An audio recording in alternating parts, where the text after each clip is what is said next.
오늘 발표는 김성호 교수가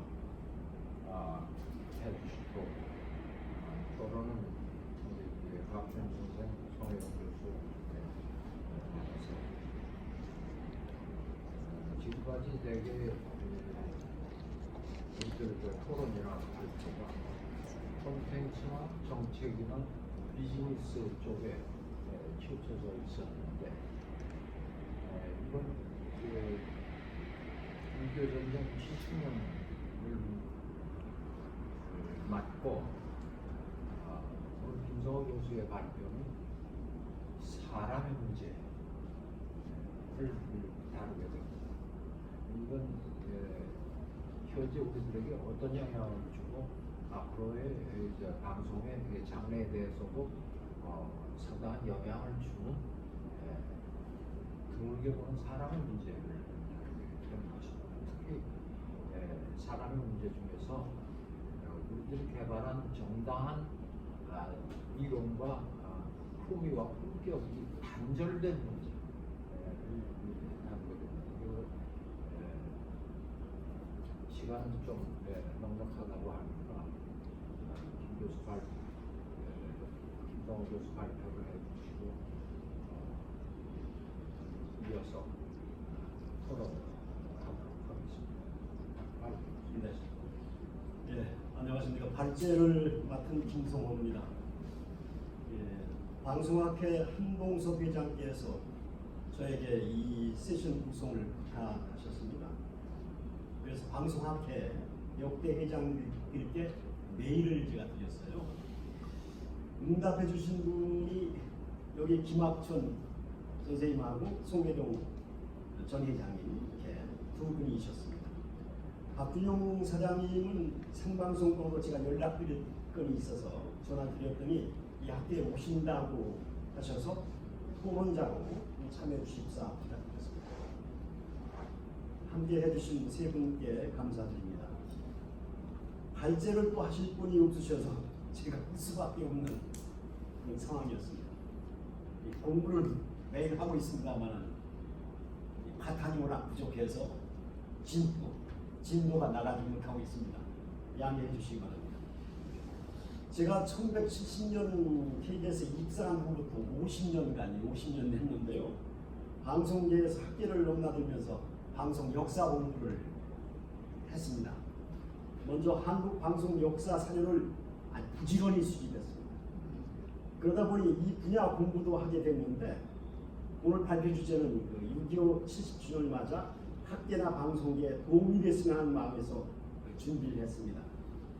이참에 한국방송협회에서 개간지로 발행하는 방송문화라는 잡지가 있는데 거기서도 기고 요청이 와서 70주년 계기에 이 주제를 다뤄서 현장 미수로 기고를 했습니다.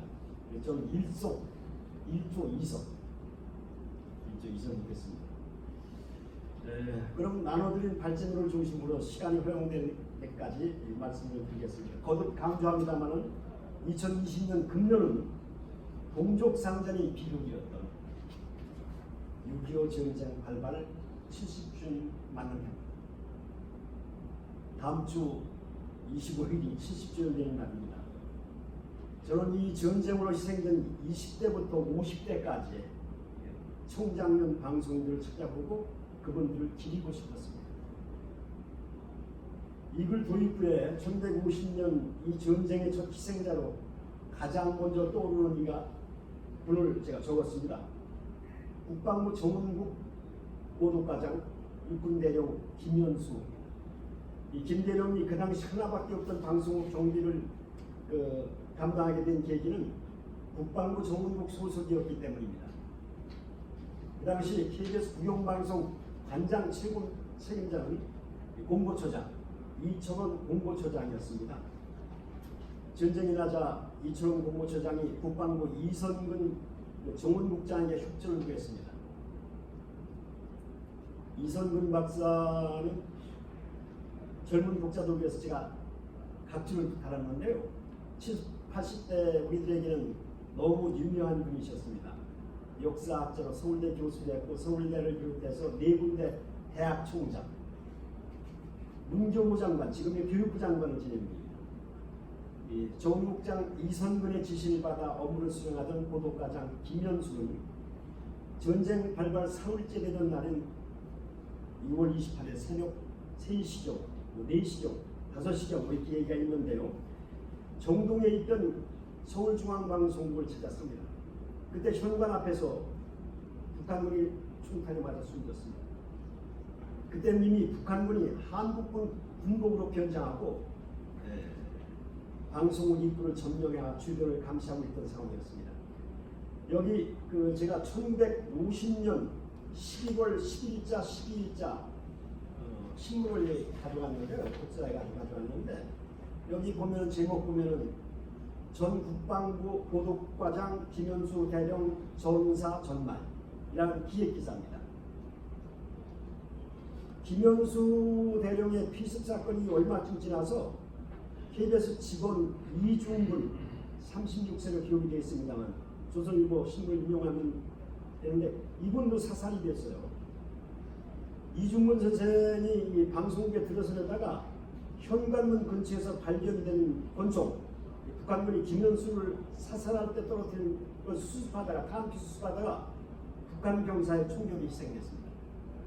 이 이중근 선생에 대해서는 제가 자세한 조사를 아직 못하고 있습니다. 이 양반이 어느 신문에는 이 조선일보 부는 신문 취재, 기사 취재, 뉴스 준비차 현관문 들어갔다 이렇게 되는데 사례는 제가 찾지 못했는데 이것도 과제 중에 하나입니다. 6.25 전쟁으로 희생된 방송인은 조사된 바로는 대체로 사망자 한 분, 아까 이중근 선생, 그리고 납북자가 26명으로 기록되어 있습니다. 저는 역사적인 계기해를 맞아서 이와 관련된 한국방송 역사 문헌 사료를 면밀히 탐색하면서 그 당시 희생된 방송인들을 좀 점검을 해봤습니다. 기존 연구를 살펴보니 문제가 있는 것 같아서 좀 더 확실하게 납북자를 파악하기 나섰습니다. 기존 연구는 여기서 잘 밝히지 않은 논문에 밝혔습니다만 예고대학 명예교수 정진석 신문 역사학자 양반하고 문재안이라고 1920년생이신데 그분은 우리나라 최초의 방송 기자였어요. 그 양반이 두 분 글 쓰신 걸 보고서 제가 봤는데 거기에 26명으로 되어 있는데 좀 제가 조사한 건 사진과 좀 달랐습니다. 이 본론에 들어가기 전에 제가 이제 밝혀줄 것은 이 납북자 범죄에는 전쟁 당시 방송국 재직자뿐만 아니라 방송국에 근무했던 경력자도 포함시켰다는 사실입니다. 예를 들면 김진석 같은 이들은 일제강점기 시대 방송국에 입사해서 해방 후에 정부 수립 전후에 방송을 떠났습니다. 나중에 말씀드리겠습니다만 홍양용 같은 분은 1년 동안 KBS에 있었는데 그때 서울중앙방송국장 2대 국장을 하셨어요. 이런 분도 포함됐습니다. 본론에 들어가서 납북방송인 현황을 살펴보겠습니다. 납북방송인 현황은 1차적으로는 앞에서 밝힌 정진석, 문재안 두 분이 글을 참고했습니다. 2차적으로는 2014년 한국방송학회 요청으로 쓴 한국방송인 인물사 연구를 참고했습니다. 이 인물사 연구는 여기 계신 송혜종 교수님이 방송학회 학장 시절, 회장 시절에 이 큰 일을 하셨습니다. 그때 제가 오인환 정한성 교수님과 더불어서 집필한 방송계 방송학계 인물사 연구 보고서입니다. 3차적으로는 그 밖에 관련 문헌들을 좀 신청적으로 탐구했습니다. 그래서 오늘 현재 6.25 전쟁으로 납북된 방송은 한덕봉 씨를 비롯해서 한덕봉 선생을 비롯해서 28명으로 파악이 됐습니다. 이들을 그 당시 연령순으로 열거해 보면 문헌에 나와 있습니다만 56세 김옥 선생부터 쭉 나와 있습니다. 28명이 남아 있어서 제가 기록을 해놨습니다. 나이 순서대로요. 기존 연구에서 납북방송이 26명이었는데 제가 파악하기에는 28명이라고 말씀을 드렸는데 26명 명단에 편성과장 김진석, 연출 PD 윤준석, 그리고 지역국 아나운서 현한구씨가 빠져 있었습니다. 그리고 암연구에서 납북자가 포함된 이성수는 제외시켰습니다. 이성수는 1950년 10월 방송계를 떠났지만은 1960년대 말부터 70년대에 걸쳐 다양한 활동하는 기록들을 찾아볼 수 있습니다. 제가 4차례에 걸쳐 펴낸 한국방송관계문헌세진 책자에도 잘 나타나 있습니다. 그래서 저는 이성수는 납북자 기존 명단에서 삭제했습니다. 여기서 납북자 28명 가운데 보직자와 그 당시 방송의 주역이었던 아나운서 편성원, 그때 말은 PD란 말이 없었어요. 편성원이라고 했습니다. 편성원 등 15명을 부연 설명을 해놨습니다. 그럼 이 논문에서 구현한 보직자, 당시 방송의 주역이었던 아나운서, 라디오 방송국 PD 등을 간단하게 짚어보고 넘어가겠습니다. 먼저 납북자들 가운데 보직자들입니다. 간부들인데 1950년 한국방송국은 유일하게 KBS 서울중앙방송국, 국영방송 하나밖에 없던 시대입니다. 따라서 보직자들은 공무원 직급처럼 국장, 과장, 계장 이렇게 승리했습니다. 미군정 시대 잠시 부장제도 있었고 차장제도가 존재하긴 했습니다. 이것도 제가 연구하는 중인데요. 먼저 여기서 한덕봉 선생, 납북 당시 56세, 가장 원로였습니다. 이분은 한국의 마르코니라는 으로 일컬 정도로 기술력이 대단했습니다. 일본 방송인들이 이 양반한테 자문도 받고 존경도 했습니다. 이 양반은 일본서 학교 다녔는데 영어도 잘하셨고요. 그리고 우선통신사, 영국배를 타다가 한국에 방송국이 생긴다는 얘기를 듣고 이 양반이 영국 상선을 버리고 미국에서 정동에다 방송국을 세우시는 거예요. 이 양반이 만드신 거예요. 이 양반은 하여튼 지휘력이 대단해가지고요. 영어도 능통해서 해방 정부 수립 전후의 국제무선통신회의 ITU의 한국 대표로 참석해서 H1이라는 호출보도를 따오고 그랬는데 이 양반이 6.25 사변 당시 후배들을 잘 챙겼습니다. 도망가라, 피해라. 근데 나중에 우리는 납북되고 말았는데 이 양반이 납북될 때가 1950년 8월 31일 명동에서 북한 정치 모의 부원에게 연행돼서 북으로 끌려갔습니다. 납북 도중에 황해도 사리원부에서 피살된 것으로 저는 보이는데요. 이 사실은 함께 납북됐다가 탈출해서 성공한 방송인 송영호 선생이 있습니다. 송영호 선생, 이분은 1960년 방송관리국장 시절이었는데 이 송영호 씨 아들이 제 KBS 70년 입사 동기입니다. 근데 한덕봉이 자제 한동환 씨에게 알려줬다는 거예요. 그게 피살됐다는 얘기를 이분이. 저도 이 사실을 방송인 사이버 명예의 전당 운영위원장을 활동하던 시기 2006년 이 박준영 여기 계신 선생님이 그때 방송영상 지르는 원장 하시던 시절에 그때 한동환 선생이 참석을 했었습니다.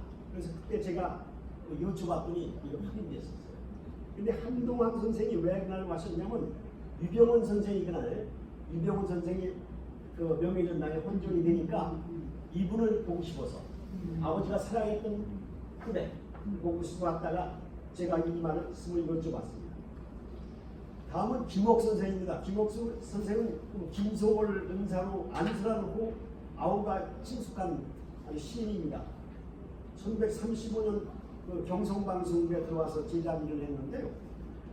해방 후에 서울중앙방송 첫 간부 인사에서 업무과장으로 선임됐고 얼마 후에 김진석 선생이 사직하자 편성과장으로 옮겼고요. 제가 1946년 6월에 출간된 방송 소설 걸작집을 소장하고 있습니다.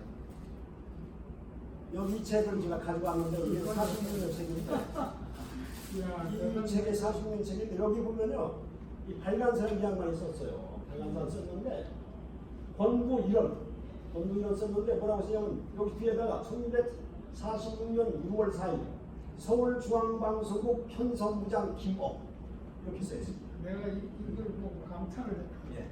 이걸 서정을 하고 있거든. 이걸 근데 이게 물론 있어야 얘기가 이걸 사실.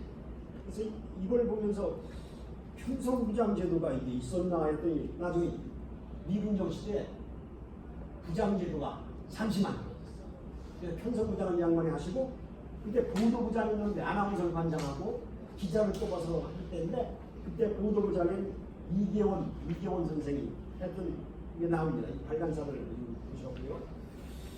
이 양반이 나중에 얼마 후에는 부국장 됐어. 그때 차장이라고 그랬습니다. 부국장까지 하셨는데 그것도 지금 연구 대상인데요. 1948년 정부가 수립되자 방송국을 떠나서 출판사를 옮겨서 출판 주간 일을 했습니다. 김옥 선생이 6.25 전쟁이 나니까요. 육군상황학교 교관으로 재직 중이었습니다.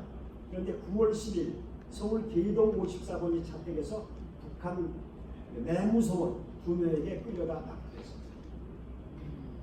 다음은 이정섭 선생입니다. 이분에 대해서는 잘 모르시는 분들이 많습니다. 그 당시 보기 드문 프랑스 소르본느 대학 출신입니다. 1920년대 조선일보 정치부장까지 한 양반인데 이 양반이 나중에 피와 사건에 걸려 있었답니다. 그래서 1938년에 KBS 그때 JODK 경성방송 직장 옮겼고요. 그래서 해방되기 바로 전에 그 기획과장을 하셨어요. 기획과장 재직 중에 활용 광복을 맞았는데 방송국 후에는 해방 후에는 한국 사람들이 방송을 추리다가 인품이 좀 뛰어나신 것이고 해외 유학도 하시고 그래서 조선방송협회장을 맡으셨습니다. 정부 수립 후인 1948년 방송계를 떠났는데 이정섭 선생은 50년 1950 6.25전쟁 발발 다음 달인 7월 17일 서울 도남동 256의 12 자택에서 공산당에 이끌려서 납부됐습니다. 그 다음에 김진섭 선생입니다. 이 양반은 뭐 너무 잘 아시는 분이에요. 백설부 시, 수필, 인생의 찬, 생활인 철학 남겼던 분인데 이 양반이 언제 들어왔나 해도 1942년 그 발간된 이거 가져갔는데요. 이게 1942년도에 나온 그 일제시대 직원 명부입니다. 직원 명부인데 이걸 내가 몇 번 가지고 있는데 여기 이렇게 보니까요. 여기 순서대로 보니까 여기 보니까 이렇게 돼서 제2방송부였습니다. 문한홍 아버지가 노창성 씨가 부장 시절이고 편성과정의 이해구 그 다음에 이해구 다음에 김옥 그 다음에 이성우 이성우를 이때 개명해서 목상 이성우라고 했어요. 그 다음에 김진석 이렇게 나와 있습니다. 이 양반이 이렇게. 그래서 여기 있는 사료를 통해서 이제 보게 되는데 이 양반도 뭐 참 해방 후에 잠시 편성과정으로 재직하다가 그 다음에 방송을 사직하고 대학으로 이직했고 성균관대학교 교수를 재직 중에 8월 5일 서울 청운동 57의 10번지 자택에서 납북이 됩니다. 청운동 하니까 김학천 교수님이 청운 초등학교 국민학교 출신이시죠. 그랬어요. 청운동 57번지 한번 찾아가 봤습니다. 57번 10호라. 그 다음에 홍양룡 선생을 거론하겠습니다. 이 양반도 재미있는 분이에요. 1947년도에 군정시대, 이 군정시대 제2대 서울중앙방송국장을 지낸 분인데 이 양반도 영모에 능통을 했다고 그래요. 미 군정 고문관들이 있을 때 커뮤니케이션 잘했겠죠. 영어로 보니까 잘하셨는데 이 양반 업무 추진할 때도 결제 서류를 담당자한테 직접 들고 갔다는 얘기가 대단한 일이에요. 그래서 물어보고 의무대로 체크한 다음에 즉석에서 결제를 해주겠대요. 야, 그런 걸 보면서 이 시대에 보기 드문 리더십을 발휘했다는 이와 그것도 볼 수가 있고요. 1년간 재임하다가 정부 수립하니까 이 양반이 물러나서 1948년 그 8로 정부 수립에 물러나니까 그 정부부처 공보처에서 이 양반의 학식과 동망이 뛰어나니까 이 양반을 고문으로 모셨고 비공식 고문으로 모셔서 장을 받는다. 그런데 이 양반도 6.25 전쟁이 나니까 발발 2주 후 7월 10일 새벽에 자택에서 내모성원이라는 동네 사람 3명에게 끌려갔습니다. 납북된 것을 알려서 동네 옆집에 공산 빨갱이들 말했던 거야. 그러니까 옆집에 사람들 들은 거야. 다음에는 엄상섭 선생 방송기술자입니다. 이번에 광주 방송국장, 대구 방송국장을 지냈는데 이 양반도 50년 상반기에 서울중앙방송 기술과장으로 본사발령을 받았습니다. 대구 방송국에서 가족들이 못 올라왔습니다. 제가 대구에서 좀 살았기 때문에 원주 대구의 원대동이라는 데서 이렇게 방송국이 있었는데 거기에 관사에서 부인하고 가족도 있었고요.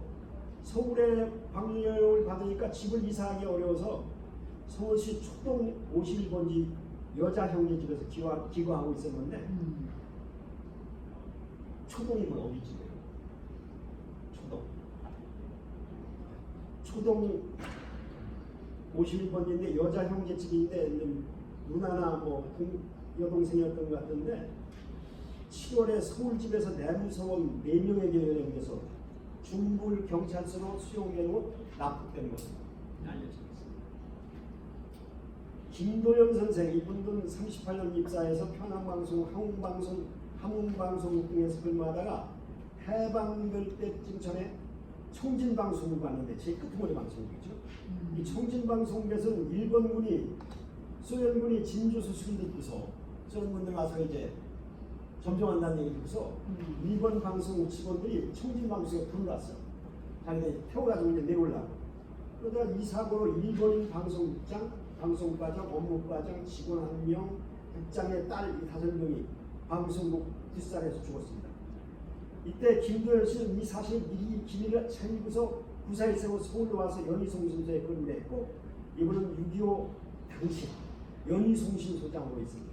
2대였는데 9월 7일 연희송신소에서 인민군에게 납북당한 것으로 알려져 있습니다. 그 다음에 제가 거론한 분이 민병설 양반이 정부 수립 시기부터 납북 이전까지 서울중앙방송국 조정과장, 지국과장을 지냈는데 기술계 선두주자였습니다. 50년 8월 20일 아침에 8시쯤에 연희송신소 사택, 연희송신소 사택은 서교동입니다만 거기가 직원들 사택이 있었어요. 거기서 살았던 것 같아요. 청년 부산이 와서 민병설 양반을 끌고 갔다고 그러는데 유엔군이 인천 상륙작전으로 평양방송 갔을 때 어느 방송국 직원이 우연히 예전 출근부에서 민병선 씨 이름과 도장이 찍힌 것을 확인했다고 합니다. 거기서 근무를 예, 납북당해가지고. 납북당해서 이러한 정황으로 미루어서 북한이 민병선을 납치해간 것은 평양방송에서 그의 기술력이 뛰어났기 때문에 이용하기 위해서라고 문지한 선생이 판단했던 기록자 그런 게 있습니다. 다음은 납북된 아나운서에 대해 살펴보겠습니다. 그 당시 라디오 방송은 아나운서 시대였습니다. 아나운서 두 주임, 아나운서 실장의 두 주임, 전인국, 윤용로 스타. 납북돼서 안타까움이 컸습니다. 전인국 아나운서는 다재다능한 인물로 인기가 높았습니다. 방송에서도 장르를 불문하고 수화력이 뛰어난 아나운서로 크게 각광을 받았고요. 축구 중계 방송의 명개수로 활약하기도 했습니다. 해방 후에는 공개 방송 천문만답의 명 MC로 장안의 인기를 모았다고 합니다. 특히 전인국은 해방과 전쟁, 1945년 전쟁 50년 사이에 중계방송 개수도 명성을 날리면서 실수 없이 담담하고 객관적인 입장에서 경기를 다루었다고 합니다. 그는 아나운서 주임으로서 군정 시기, 정부 수립 시기, 6.25 전쟁 직전까지 후배들이 사표로 존경을 받았습니다. 신년아나운서도 지도를 했고요. 그러던 중에 1950년 7월 북한군 보위부원에 의해서 서대문 경무소에 수감됐다가 인민군 트럭에 태워져서 북한으로 압송됐습니다. 윤용로 선생도 전인국 선생하고 똑같은 1944년에 입사했습니다. 해방 전 5년 동안 한국방송에서 쌍벽을 입던 아나운서였는데 이분은 성우 출신이었습니다. 그래서 음성이 곱고 발음이 정확해서 아나운서로 타고난 인물이라는 칭송을 받았는데 특히 영화, 연극 중계방송에 좀 탁월했어요. 그전에는 라디오로 영화, 연극 중계방송에 그런데 그런데 특히 연극 시방을 실제보다 더 재미있게 중계방송을 했다는 평가도 받았습니다. 대단한 그 실력들이죠. 윤용로 선생은 나중에 인기 공개방송 프로그램 스무고개 명MC로 왕성하게 방송 활동을 하다가 전민국 선생과 같이 납치됐습니다. 제가 부연 비슷하게 여기다 뭘 쓴 게 있는데 시인 아나운서로 유명했던 1960년대 그 인기를 누렸던 최세훈 아나운서. 이 양반이 1934년 50살에 죽었습니다. 1984년에. 이분이 저서로 제가 보니까 윤용로와 전인국의 납북을 안타까워했습니다. 이 양반은 그의 저서에서 두 베테랑은 없다. 북으로 끌려간 두 사람이 생還할 때까지 한국 아나운서 역사는 여백을 남겨야 할 것이다 라고 평가를 했으니까 얼마나 대단한 분이었던가. 다음은 주로 PD 여기 납북된 아나운서 또 이석근, 조준옥도 이렇게 들었습니다. 소설가로 이석근은 유명했고요. 이 양반이 정은감도 했었고 그러다 소령레이프에서 1950년 7월 9일 통일동 인민위원장 강모에게 연행돼서 국립도서관 정치보유부에 감금됐다가 7월 중순경 서대문 형무소에 이감된 후에 납북이 된 걸로 알고 있습니다. 조준옥 이 양반은 아나운서는 얼마 동안 안 해요. 1940년 일기 아나운서인데 해방됐는데 조은파 선생하고 동기야. 얄미전 쓰던 조은파 선생. 이 양반하고 동기였는데 방송국엔 뭐 한 4년 정도 계시다가 물러나서 음악 잡지, 음악 전문지, 음악 신문이라는 문화보장 활동을 했고요. 그때 9월 9일 날 장충동일가 48번지 48번에 29번지에서 자택에서 도입원 4명에 끌려가 납북된 것으로 보였습니다. 다음은 납북된 PD에 대해서 살펴보겠습니다. 그 당시 PD는 직종 명칭이 없었습니다. 편성원이라고 불렀어요. 편성원. 이때 납북된 편성원은 대체로 라디오 방송 연출자들이었습니다. 먼저 이백수 선생. 이백수 선생은 아주 유명한 분이었는데 이분은 연극계 원로로 1946년 중앙방송국 연출계장으로 영입이 됐고요. 이백수 선생은 한동안 방송에서 한산민, 양산백이라는 말은 내가 많이 들었는데 이 일명으로 많은 난독 프로그램을 맡기게 했다고 해요. 김예성 선생의 작품 진주탑을 낭독해서 더욱 주가를 올렸습니다. 이백수 선생은 1950년 7월 11일 을지로 사가에서 내무서원에게 체포돼서 북한으로 끌려간 것으로 보입니다. 윤준섭 선생은 1944년 신문기자 겸 극작가인 이성 선생의 방송국을 떠나면서 그 후임으로 입사한 것으로 알려져 있습니다. 그는 주로 무대곡 중계나 방송국을 담당했는데요.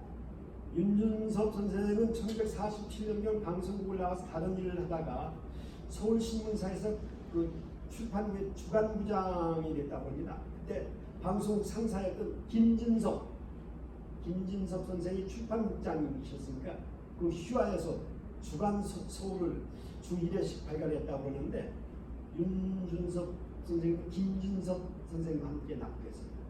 여기 유정률 끝머리 유정률이라고 나오는데요. 1947년 전후로 그 서울중앙방송의 연출과에서 이백수, 김영수 작가 여기 있죠. 윤준섭 이 선배들과 함께 연출을 담당했습니다. 그의 연출할 때 예명이 유리솜이라고 했답니다. 양반도 50년 7월 12일 3일 중앙방송을 점령하고 있던 북한 군인들에게 그 직원 5명과 함께 내무서를 끌고 갔다고 하는데 직원 5명이 누군지 어떻게 되는지 알지를 못해서 나중에 연구 대상입니다. 살펴봐야 됩니다. 그 소신이 끊겨가서 나중에 납북된 것으로 판단하고 있습니다. 예, 마지막으로 이 재연 결론 부분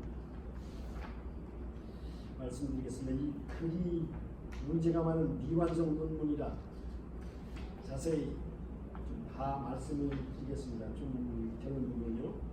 거기에는 제가 변명여지를 강조하는 의도도 좀 있고요.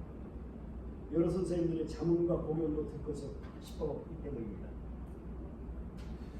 저는 이 작업을 진행하면서 그 참고문헌과 관련 사료의 한계에 부딪혀서 상당한 어려움을 겪었습니다. 기존 연구도 지극히 제한적인 데다가 도출된 결과도 연구자에 따라 견해가 다르기 때문이었습니다. 따라서 정확한 문헌과 증언자, 가족들 이렇게 찾는 것이 가장 중요한 과제로 발휘 됐는데요. 이렇다면 기존 연구자들 한 자리에 모아서 토론을 통해서 한번 해볼까, 합의점 한번 찾아보면 어떨까 하는 방안도 고려해봤는데 이 작업도 당사자들이 이미 작고하신 분들이 많고 문지한 선생 같은 경우에 돌아가셨고 또 연로한 분들이 많이 있어서 가능성이 희박한 것으로 판단됩니다.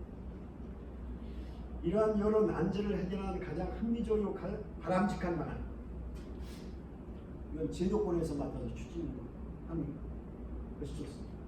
저는 혼자 일을 할 수가 없어요. 정부의 관련 부처, 문체부라든지 국가보훈처 등이 좀 했으면 좋겠다는 생각도 들고, 또 방송 관련 기관, 뭐 예산도 있고 사람들이 방송, 한국방송협회나 또 한국방송 KBS 같은 데서 맡아서 하는 것이 앞장으로 추진하는 것이 좋다고 생각합니다. 이 기관들이 기존 인력을 활용해서 연구팀 구성을 추진하는 것이 가장 좋지 않을까 생각됩니다. 끝으로 이 연구에 대한 재원 세 가지 방안을 제시 여러분들이 해봤습니다. 첫째로는 납북자의 정확한 파악, 수없이 말씀드리면 이게 급선입니다. 거듭 강조합니다. 어느 글에는 납북자 윤종렬이 서울중앙방송에 납북될 때 아까 말씀드린 방송에 점유했던 군인들이 직원 5명을 불러 내무서를 끌고 갔다는 얘기 누군지 전부에 하게 되고, 또한 앞부분에서 작관 논문에서만 언급했습니다만 유병훈 선생이 방송 야사를 많이 쓰신 분인데 이 양반은 살이 대단히 많습니다. 이 양반 5명이 같이 갔다 오는데 어떤 분은 월북한 사람도 있고 또 납북된 사람도 있어서 5명이 좀 파악을 해야 되는데 이것도 가려야 될 문제고요. 이 밖에 납북자의 성함이 물마다 좀 풀리고 한자 표기가 달리고, 그래서 정확하게 바로 잡는 것이 제가 보안을 만들고 시간이 더 해나가겠습니다.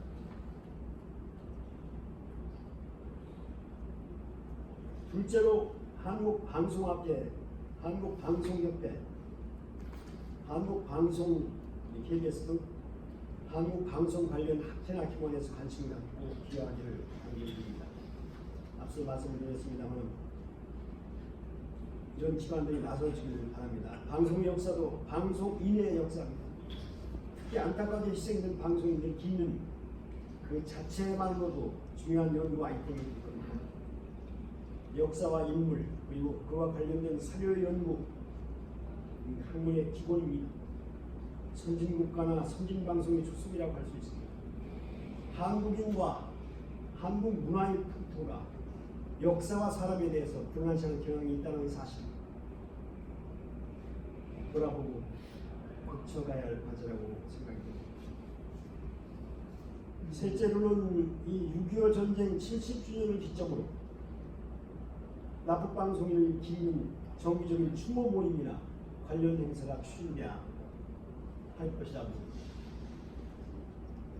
이렇게 함으로써 그 앞에 제시한 2가지 방안도 활성화될 것으로 판단이 됩니다. 사단법인 한국방송동호회라는 게 있어요. 방위라는 게 있는데요. 1990년대 중반부터 매년 9월에 일제강점기에 단파방송 연락운동, 단파방송 사건이라고 합니다만 이 펼친 방송 선임들을 기념하고 있습니다. 이들 가운데 건국훈장 애국장을 받은 분들이 성지석 선생을 비롯해서 5명이나 영광을 가지고 있습니다. 저도 몇 년 전부터 6월 6일 현충일에 KBS 순직자 기념 추모제를 뜻 있는 회우 그리고 가족들과 소박하게 갖고 있습니다. 올해 3회째까지 제가 다녔었는데 2월 2일 11시에 꼭 만납니다. 이 행사에는 1951년 6.25 전쟁 시에 KBS 서울 수목대장을 지낸 변천수, 이 변천수 선생은 이 삼변, 변형로, 변형태 이런 삼변 집안 분이십니다. 이 양반이 1957년도에 부산방송국장 시에 관사에서 별세하셨습니다.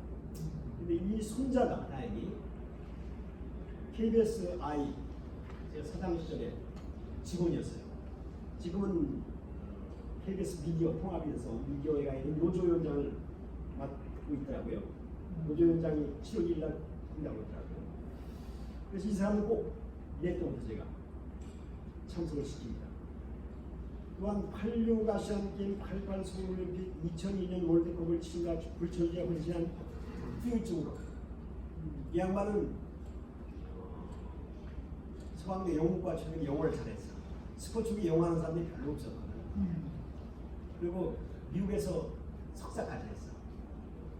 그러니까 올림픽이나 국제대회했더니 통역 없이 영국 사람, 미국 사람 막 흘려버렸어. 이 사람 영어. 근데 이 양반이 40대 초반에 사무실에서 과로로 쓰러져 죽었습니다. 이 양반이 목동에 같이 살았는데 KBS 신관에 이렇게 있어. 그러니까 누가 보니까 큰일 났거든요. 이게. 여의도 성일봉으로 옮기는 중에 차안에서 그래서 했습니다. 근데 지금 목동에 사는데 목동이 집이야. 부인이 전화 왔어. 남편이 죽었습니다. 쫓아갔어요. 제가 3일장을 치러줬는데 안타까워. 근데 이 아들 하나인데 아들이 지금 수리사인데 강남에서 아들이 엄마 서울대 수의학과 합격을 한 걸 아버지한테 퇴근하면서 알려주고 놀래키려고 집에서 기다리고 있는 2시경에 죽었어요. 그래서 얼마 전에 몇 달 전에 아들이 결혼하는데 자기 대학 인사가 주례라고 저보고 자꾸 부인이 인사 말씀 해달라고 합니다. 이 얘기를 들었어요. 이런 분들이 그래서 그 부인도 지금 KBS에 특제했다가 정년 퇴직하고 있는데 그분들은 부인도 참석을 했는데 이런 분들을 보면서 KBS에 있었건 한국방송에 있었건 20대, 30대, 40대, 50대 순직한 사람들이 가족들이 얼마나 고난의 길을 걸어갔는가. 우리는 행복했다. 근데 그 고난의 길을 걸은 사람들한테 1년에 하루라도 한 번이라도 좀 이렇게 추모를 해주고 기도해주고 하면 안 되겠냐. 그래서 제가 이런 행사에 많이 참여하고 나름대로 봉사를 하고 있는데 안타까운 영상들을 많이 봤습니다. 끝으로 지금까지 여러 4년 들어서 6.25 전쟁 70주년을 맞아 희생된 남북방송인을 고찰하면서 이들이 정확한 실체 파악을 위한 연구, 이들을 기리기 위한 행사도 제안을 드렸습니다. 이러한 계기에 관련 연구가 보다 더 활성화되고 그에 따른 행사들이 생성되기를 바랍니다. 끝으로 해방 후에 월북한 세계적인 무용가 최승희 오빠, 최승희 양반이 우리가 최초의 PD라고 그러는데 저도 그런 글을 쓴 적이 있는데 1927년 경성방 개국시의 문서기원이었어요. 문서기원. 그러니까 인지니어도 아니고 그때 기자가 없었을 때니까 PD도 아니고 편성원도 아니니까 아나운서도 아니니까 뭐예요? 문서기원은 기술자도 아니고 아나운서도 아니니까 지금 PD라고 했다. 문서기원 행정도 보면서 이런 분들에 대한 원룸 방송에 대한 연구도 이루어져야 할 과제를 덧붙이고 있습니다. 이렇게 장시간 주문분하면서 제 발제를 마치겠습니다. 감사합니다.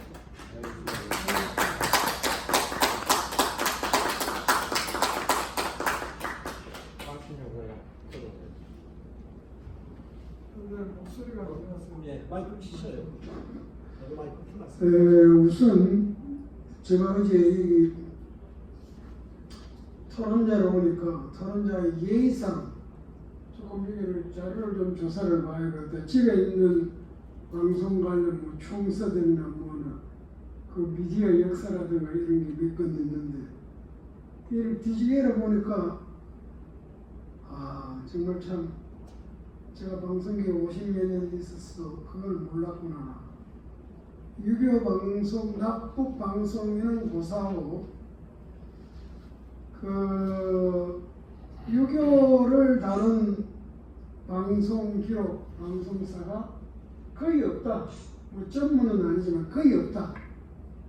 그래서 내가 전화를 걸어서 이 김승호 교수한테 김 교수 존경합니다.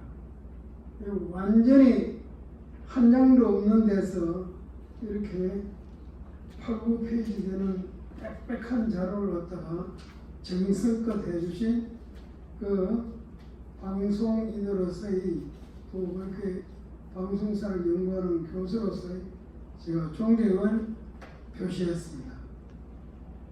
제가 참고를 한 부분이 그 방송 언론사로서는 제일 방대한 자료가 각 방송사별로 좀 있습니다만은 그냥 그런 자기 방송사 위주고 총괄적으로 다룬 부분이 그 기억이 나시겠습니다만은 그 당시 서정우 교수가 편집위원장으로 있었던 한국 언론 백년사라고 있습니다. 한 1100페이지 이상 되는 책이 3권으로 엮어져 있는데 거기에는 좀 있겠지 싶어서 자료를 아무리 뒤지게도 없어요. 겨우 제가 찾아낸 것이 제1권의 938페이지에 939페이지 두 페이지의 유교에 관련되는 기사를 조금 언급을 했어요. 제가 지금 말씀드리고자 하는 것은 방송의 기록의 부재를 갖다가 제가 몸담아 또 보시긴 하지만 저 자신에 대한 부끄러움을 함께 말씀을 드립니다. 참 이렇게나 이게 방송은 요즘은 뭐 녹음이 있고 녹화가 있고 해서 보관이 되지만 그냥 사라지고 아무것도 없구나. 유교 때 전상 무명용사처럼. 거기도 다른 그 부분도 한 3군데가 언급이 된 게 있는 유교라는 부분이 유교 한국 전쟁이 발발했을 때 서울중앙방송국 지금 KBS 전신이죠. 아까 그 여의 김 교수가 언급했던 국방부 정군의 이래 대통령이 서울을 사수하고 있다는 허위 방송을 한 이 내용 석주라고 그 다음에 유교 전쟁으로 청취로의 징수가 어려워지자 이 1951년에는 라디오 수신료의 징수제가 폐지되고 정부 예산으로 운영을 한다. 요 한마디 하고 그 다음에 세 번째가 라디오 방송은 여러 면에서 발전되어 갔다. 무엇보다 1950년 휴전 이후 방송사업 강화를 위해서 공보처에 방송관리국이 신설되어 전쟁으로 파괴된 국영방송만이 신속히 복구되고 확충된다. 그 다음 네 번째가 6.25 전쟁 당시 하루 12시간인 방송하던 서울중앙방송국은 1957년 6월 1일부터 제1방송을 평일에도 종일 방송하기 시작했다 하고 1954년 5월 6.25가 끝나기 한 2~3개월 전이죠. 국내 거주 외국인 대상의 영어 방송을 시작으로 영어, 중국어, 일본어 방송을 해외어로 대상으로 했다. 이것이 6.25 기간 동안에 있는 그 방송 기록의 전부예요. 그리고 여기 있는 그 김 교수가 인용한 그 부분도 이런 뭐 방송사라든가 정식으로 갖춘 이런 문서가 아니고 대부분 보면은 뭐 그렇게 된 것도 정기분석 교수도 몇 번 있습니다만은 공부처 자료나 이게 발표한 김승호 교수가 쓴 글들이나 책자, 그 다음에 KBS 이사장으로 계셨던 노정팔 전 이사장이 있었던 한국 방송에 관련되는 뭐 그때 남은 이야기들, 동아일보 기사, 그리고 이제 문재한 씨 이분도 이제 그 방송에 대한 기록에 대해서 기록을 남겨놓고 야성문제 하나로 제가 기록을 하고 있습니다. 이런 거라든가, 그럼 또 한 분이 그 방송의 기록이나 또는 방송 기기를 갖다가 개인적으로 소장하고 보관을 하고 전시를 하려고 애를 썼던 유리원 우리 선배 요진고, 그러고는 이제 돌아가신 그 지창동 시 정도고 상임 정도고, 그 다음에 이제 그 전진석 교수가 좀 이 부분에 대해서 언급을 했고, 이것이 지금 이 부분의 전부예요.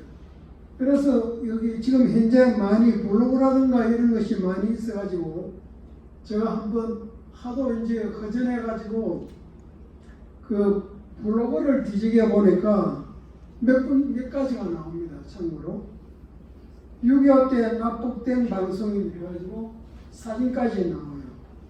그 여기 지금 김 교수가 이야기했던 이정섭 씨라든가 홍양명 씨라든가 황덕봉 씨, 김대현 씨, 민병설 씨, 엄상선 이 사진하고 기록이 잠시 이야기가 나오고, 그 다음에 6.25 발발 3일간의 중앙방송국 등 그 당시 6.25 방송에 관련됐던 중앙방송 KBS 전신에 대해서 블로그에서 한 4개, 5개 정도가 간헐적으로 있는 것이 또 지금 SNS 기록으로서는 전부인 것 같아요.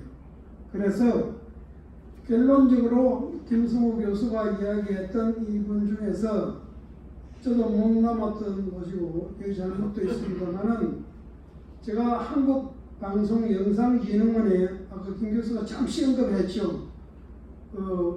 방송인들을 남기자 해서 제가 가니까 하던 그 자체가 매년 하던 것이 죽어 있어요. 그래서 김 교수의 제가 기tem을 받고 안 되겠다 싶어가지고 제가 6개월 근무하는 기간 중에 그걸 다시 복구를 했는데, 역시 한국방송영상진흥원이 콘텐츠진흥원으로 합치고 나서는 이게 또 흔적도 없어졌거든요. 그래서 지금 아까 결론 및 지하에서 몇 가지를 했습니다만은, 제가 보기에는 둘째로 언급한 이 부분이 실행 가능성이 가장 높지 않나. 뜻만 있다면은, 왜 그러냐. 이 당시 그 중앙방송이고 6.25 때 있었던 방송이라고는 유일하게 중앙방송국이었고, 이것이 지금 KBS란 말이죠. 그래서 KBS도 지금 재정은 어렵지만은 KBS를 중심으로 방송학회라든가 한국방송협회 관계가 돼가지고 6.25의 납북방송인들뿐만 아니라 지금 6.25 70주년을 계기를 해서 이 계기가 좋으니까 6.25 방송의 전반적인 기록을 갖다가 복구, 재생하는 이런 기록을 남겨둬야 이 기록이 모여가지고 다음 때에도 다음 중요한 기재마다 기록으로 남지 않을까, 이런 데에서 여러 가지 제안이 다 좋고 꼭 필요하지만은 이 실현성이 있는 부분은 두 번째 제안은 한국방송 KBS를 중심으로 해서 그걸 추진하는 게 좋다. 그래서 이게 이번 원로 방송인 지원해서 이런 걸 갖다가 기록으로 남기고 좀 학회에다가 전해주고 KBS도 전달하는 것이 좋지 않은가 싶습니다. 이상 토론을 마칩니다. 박준영이었습니다. 감사합니다. 정원영 교수. 예.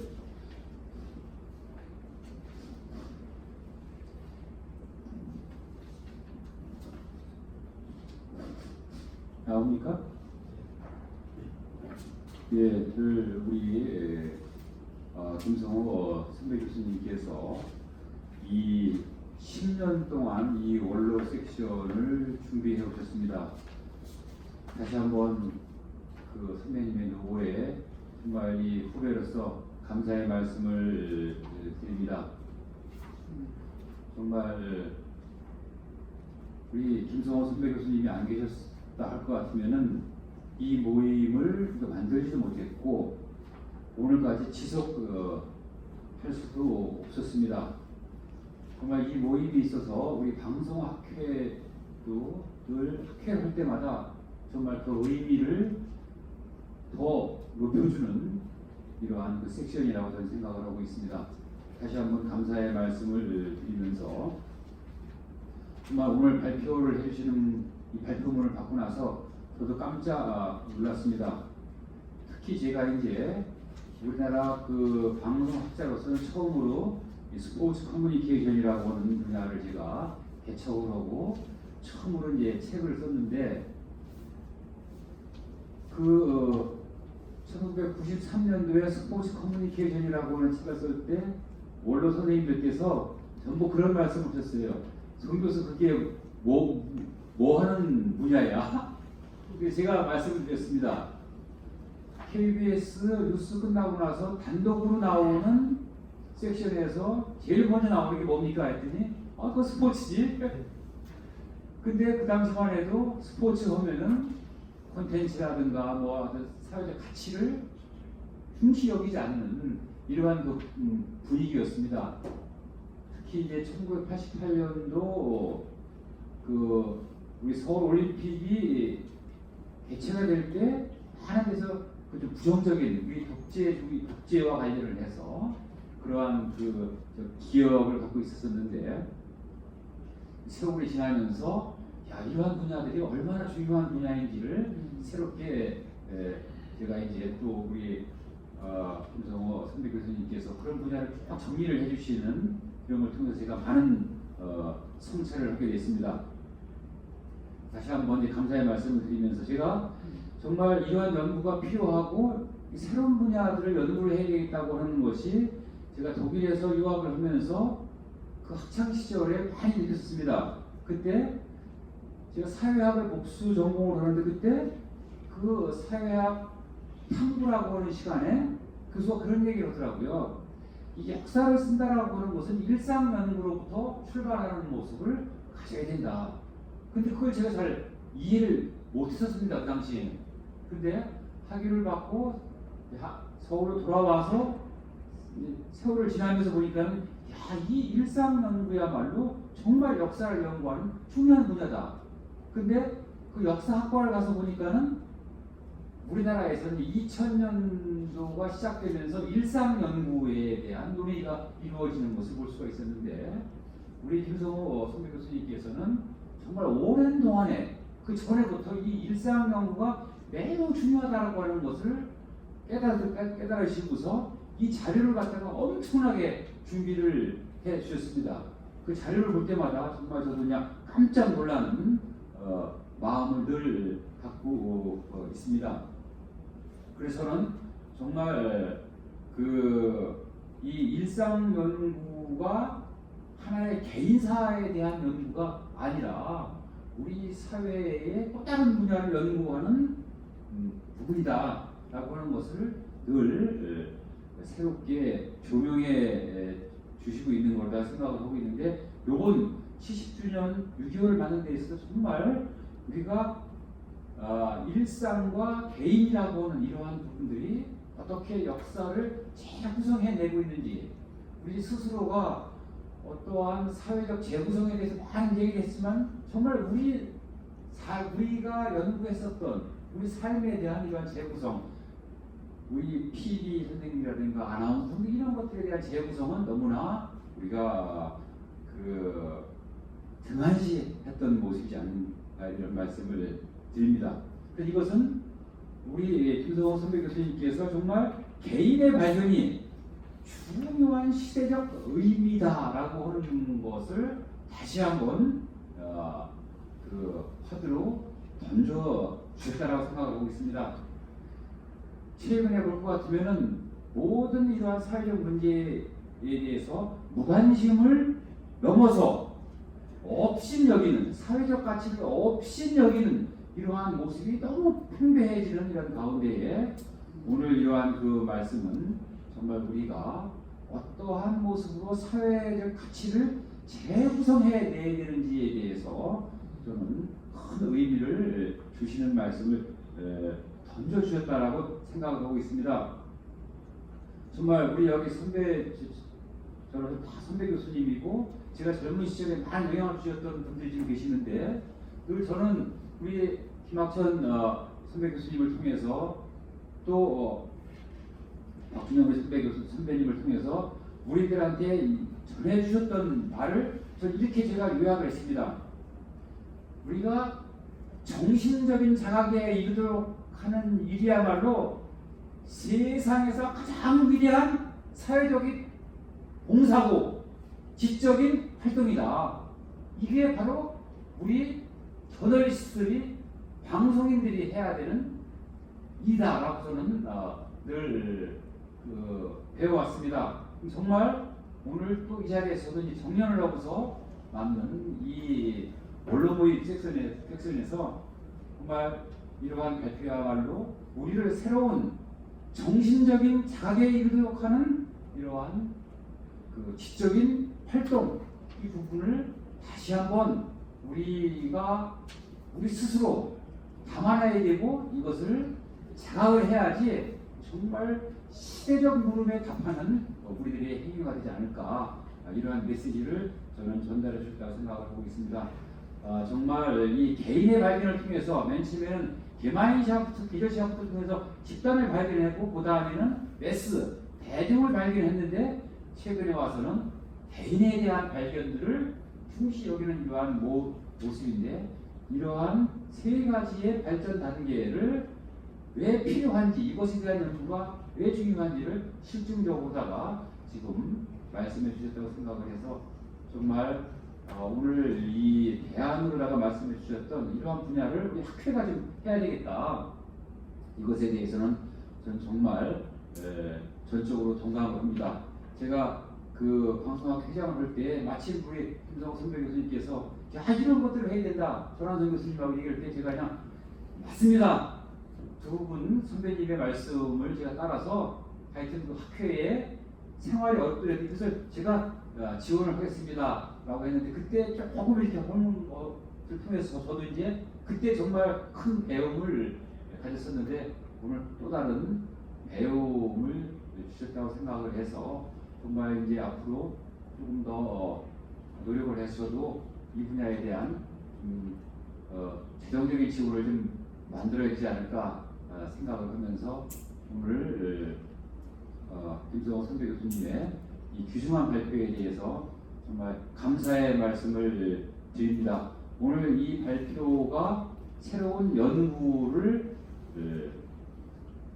우리에게 제시해주는 그런 날이 됐으리라고 생각하고 있습니다. 선배님 감사합니다. 고맙습니다.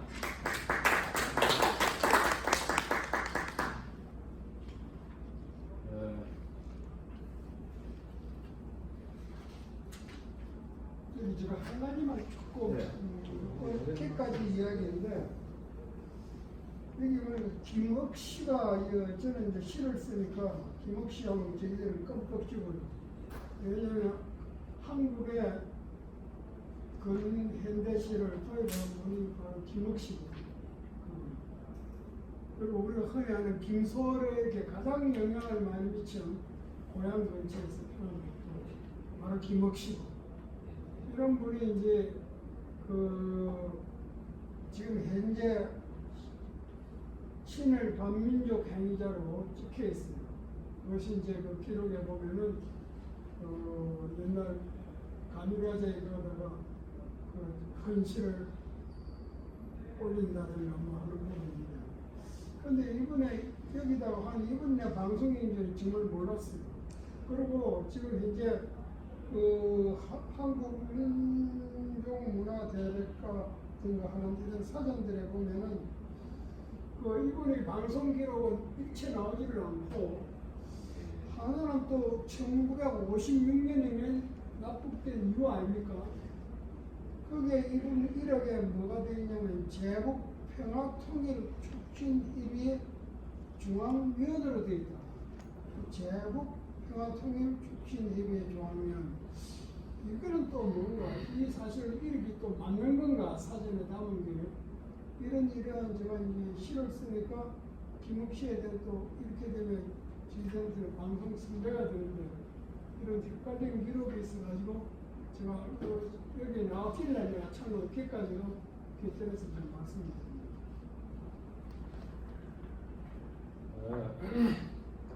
6.25 70년, 6.25 70주년이 아주 잊어버릴 수 없이 중요한 그 사안이긴 하지만 우리가 지금 처한 상황으로 봐서 그 방송의 변화 같은 것 이런 걸로 봤을 때 일제 때에 아주 천천히 그리고 암암리에 쌓아온 그런 이 한국 특유의 인문학적 재능이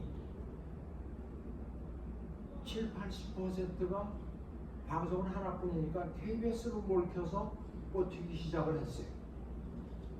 근데 그게 문화변동의 상황이 아니라 순전히 이데올로기 상황 때문에 막 죽이고 살리고 하는 정도의 수준에서 한국의 그 쌓아놓은 인문학적 재능이 어느 하느 날 망가지기 시작합니다. 여기 말이죠. 여기 자료 충실히 해주셨지만 김옥, 이해구, 이서구, 김진석, 이하윤 이런 사람들이 우리나라 인문학의 80~90%예요. 이 중에 상당수는 이제 납북이 돼서 어디서 죽는지 모르게 길거리에서 죽고 거기서 용케 살아남아서 다른 밥 먹을 길을 찾기 시작한 사람들은 다른 데서 길을 찾았는데 이를테면 이하윤 선생 같은 경우에 나는 서울대에서 이하윤 선생 이제 강의를 들었는데요. 이 양반이 말이죠. 이제 KBS 출신이거든. 이런 분이 이제 용케 저거는 면했어. 납북은 면했어. 매일 술이 이만큼 돼가지고 강의실을 들락날락 하죠. 술이 이만큼. 그 저런 한국의 저 유일한 몇 안 남은 지성들이 잡혀가서 죽고 용케 살아남아서 학교에 봉직은 하지만 이미 반쯤은 혼이 나간 상태로 살아. 그게 어떤 결과로 왔는가? 그게 어떤 결과로 왔는가? 서구식 방송 철학 거기서 단절되는 거예요. 서구식 이 사람들이 김옥, 이서구, 이해구, 김진석, 이하윤 이런 분들이 자기가 기능이 있을 때까지 방송을 하든가 아니면 프리랜서를 하셨어도 나는 그 한국의 방송의 그 주대나 철학을 세우는 데는 상당히 기여를 했을 거라고 생각해요. 근데 우리는 시도 때도 없이 죽이고 살리고 한 거예요. 이